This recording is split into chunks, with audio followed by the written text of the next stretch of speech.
যিনি জ্ঞানের পরপারে,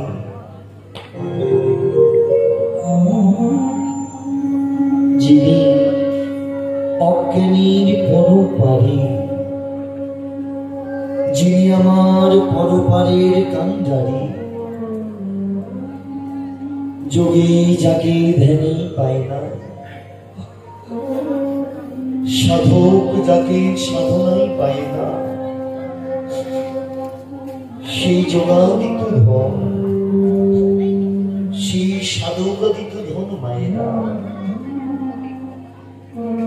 যিনি আমার সচি মায়ের আনন্দের দুলায়,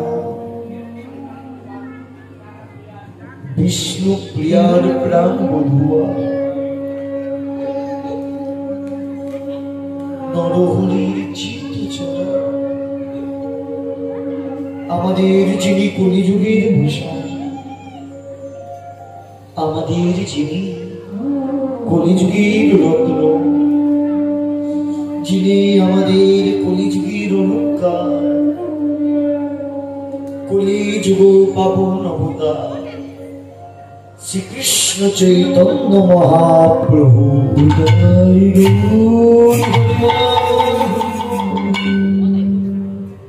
এই মহাপ্রভু যদি এখানে বিরাজমান থাকেন মায়েরা, এটা স্বয়ং মহাপ্রভুর ভালো লাগার কথা। কারণ আপনারা তো জ্ঞানী গুণী পণ্ডিত, আপনারা সবাই জানেন মহাপ্রভু তিনি তার নিজ শ্রীবদনে বলেছিলেন, পৃথিবীতে যত আছে নগর আদি গ্রাম, সর্বত্র প্রচার হবে মধুর হরিনাম।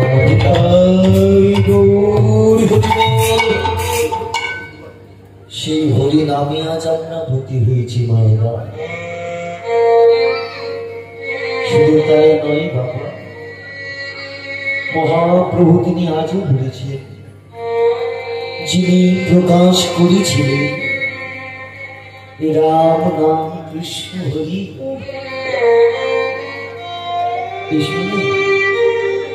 আমরা সবাই সেই হরিনামেতে একবার ডুবে মরি।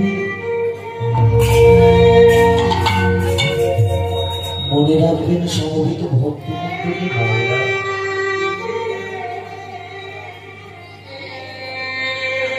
দুঃখ কিন্তু একদিন সবাইকে দিতে হবে। কেউ দুদিন আগে, কেউ দুদিন পরে। পৃথিবীতে কেউ চিরস্থায়ী নয়। পৃথিবীর মাঝে সবাই সে পৃথিবীটাকে ভালোবাসে, কিন্তু ভুলে যাবেন না পৃথিবীটা হলো একটা স্টেজ মঞ্চ। যেমন আমাকে একটা স্টেজ দিয়েছে, এই স্টেজে কিন্তু আমি একটা অভিনেতা। 3 ঘন্টার জন্য আমি আজ এখানে অভিনয় করতে এসেছি। আমার সময় যখন শেষ হয়ে যাবে বাবা, এই স্টেজটাকে আমাকে ছেড়ে দিতে হবে।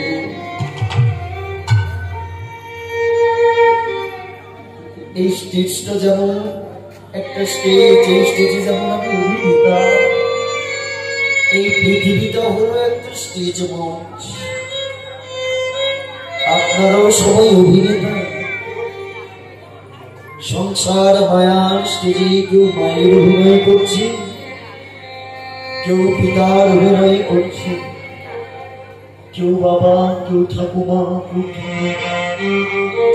সবাই সবার অভিনয় ব্যস্ত। মনে রাখবে, অভিনয় যখন আমাদের শেষ হবে, সবাইকে পৃথিবীর স্টেজটা ছেড়ে আপন ঘরে আমাদের ফিরে যেতে হবে। মনে রাখবে না ভাইরা, শুধু কীর্তন শুনিলে হবে না, আগে সুর নিতে হবে। কথাটা হয়তো এক, কিন্তু মানেটা একটু আলাদা। আমি বললাম শুনলে হবে না, শুধু কানে শুনলে হবে না, আগে সুর মানে সুন্দরভাবে নিতে হবে, তবে তো কাজ হবে। মনে রাখবেন, কীর্তন শোনাটা আপনার তখনই সার্থক হবে মাইনা, গোপনে জানে। ভগবানের নাম শ্রবণ করায় আপনার তখন সার্থক হবে কখন? যখন আপনারা যে আসনটাতে বসেছি,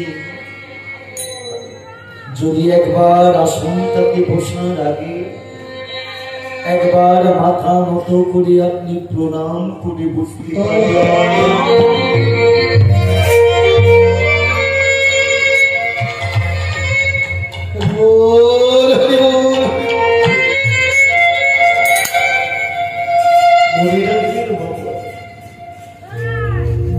হরি কথা শোনবার আগে ভগবানের কাছে কিছু পেতে গেলে যে আসনটাতে আপনারা বসেছি,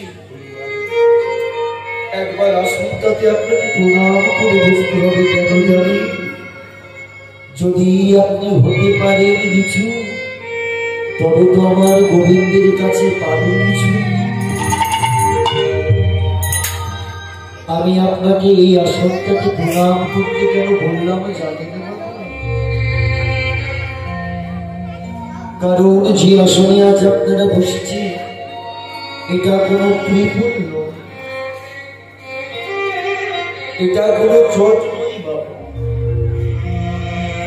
এই আসনে যিনি প্রথম বসিয়েছিলেন, তিনি হলেন ভক্ত রাজা পরীক্ষিত।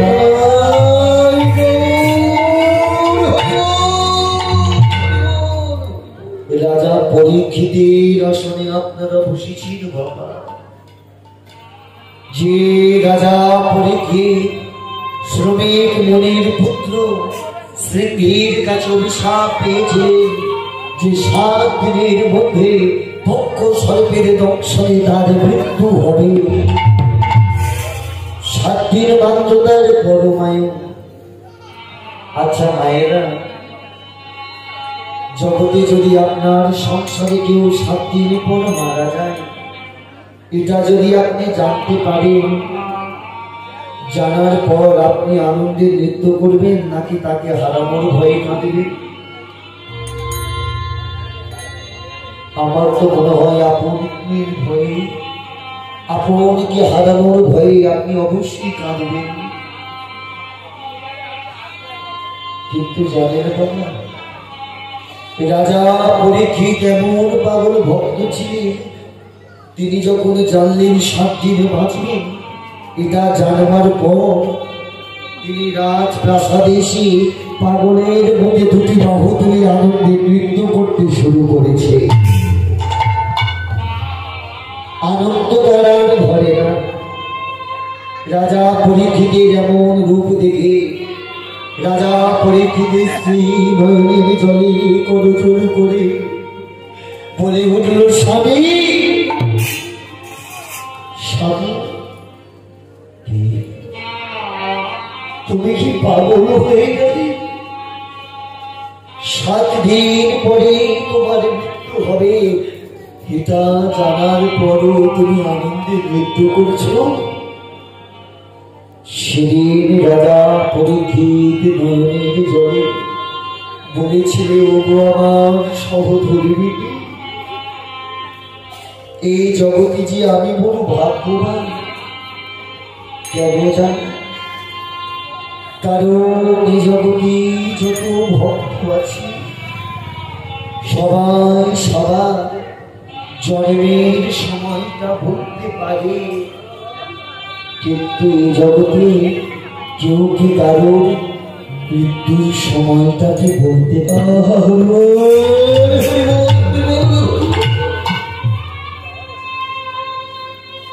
মনে রাখবেন বাবা, এই জগতে যে যত বড় অতি মহরতি হোক না কেন, এই জগতে সবাই সবার জন্মের সময়টা বলতে পারে, কিন্তু এই জগতে কেউ কি কারোর মৃত্যু সময়টা বলতে পারে? একজন যিনি ছিলেন, যিনি তার জন্মের সময়ও জানেন, তার মৃত্যুর সময়ও জানেন, তিনি ছিলেন একমাত্র রাজা পরীক্ষিত। মানুষের নৈতিক চরিত্র জ্ঞান এত কমে গেছে বাবা। মানুষ জানে জন্মিলে মরিতে হয়, অমর বা কেবা নয়, মৃত্যু একদিন তার হবে। এটা জানবার পর মানুষ এটা জানে না মৃত্যুর সময় তার কর্মটা কি। রাজা পরীক্ষিত শিখিয়ে দিলেন জগৎকে। তিনি যখন জানলেন 7 দিন বাঁচবে, এটা জানবার পর যে আসনে আপনারা বসলেন, এই আসনে বসে 7 দিন ধরে শ্রীমদ ভাগবত কথা শ্রবণ করলেন। আর আমি যে আসনে ভোটারা, আমি আসনে বসলে ব্যাসদেবের একমাত্র পুত্র যার নাম সুখদেব গোস্বামী, 7 দিন ধরে অনাহারে অনিদ্রায় শয়নে স্বপ্নে জাগরণে সারাটি জীবন 7টা দিন ধরে শ্রীমদ ভগবত কথা শ্রবণ করছে। ভক্তিতে ভগবান আর মাথা করে চলে গেল স্বর্গে বৈকুণ্ঠপতি নারায়ণের আসন। ভগবান আর না থাকতে গিয়ে নিজে রথের সারথি হয়ে রাজা পরীক্ষিতের সম্মুখে এসে কে যেন সমধুর কণ্ঠে বলে উঠল, পরীক্ষিত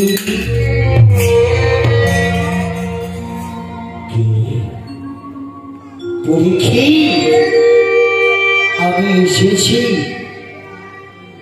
তুমি এসেছ প্রভু।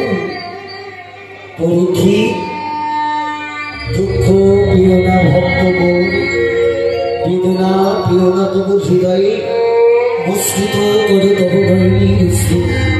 পরীক্ষিত 7 দিন তোমার পরমাই বলে তুমি দুঃখ পেও না। আজ তোমাকে দিয়ে আমি জগৎকে শিক্ষা দিলাম, যেমন তোমার 7 দিন পরমাই, যেমন তোমার 7 দিন পরমায়ু।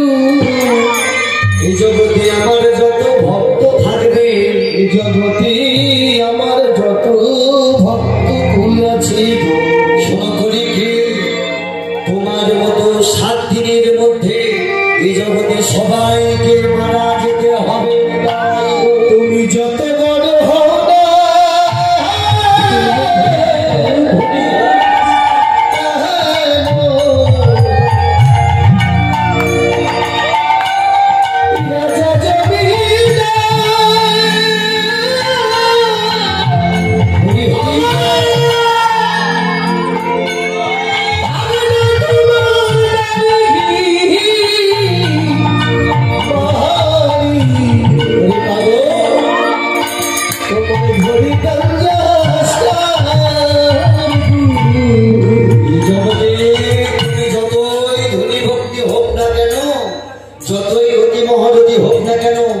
সবাইকে 7টা দিনের মধ্যে মারা যেতে হবে।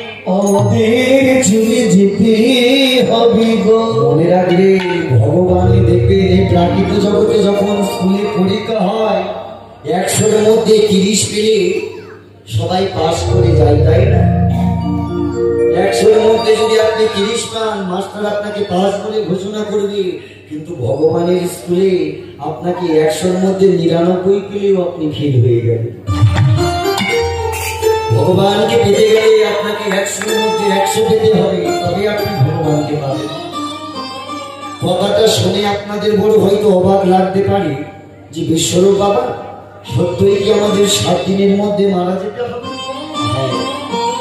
রাজা পরীক্ষিতের মতো আমাদের সবাইকে 7টা দিনের মধ্যে মারা যেতে হবে।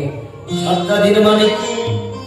9 রবি, সোম, মঙ্গল, বুধ, বৃহস্পতি, শুক্র, না হলে শনি।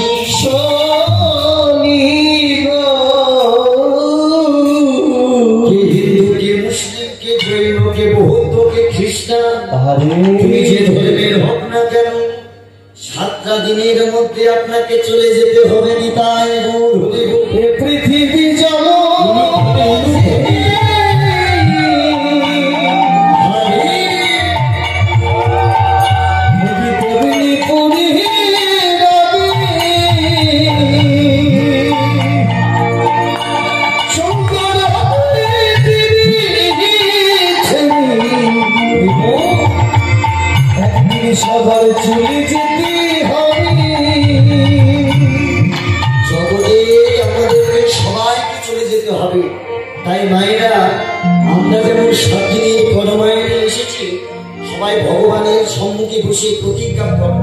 যে যতক্ষণ এই আসনে আপনারা থাকবে ততক্ষণ এই ভগবানের প্রতি মন নিবেশ করবে।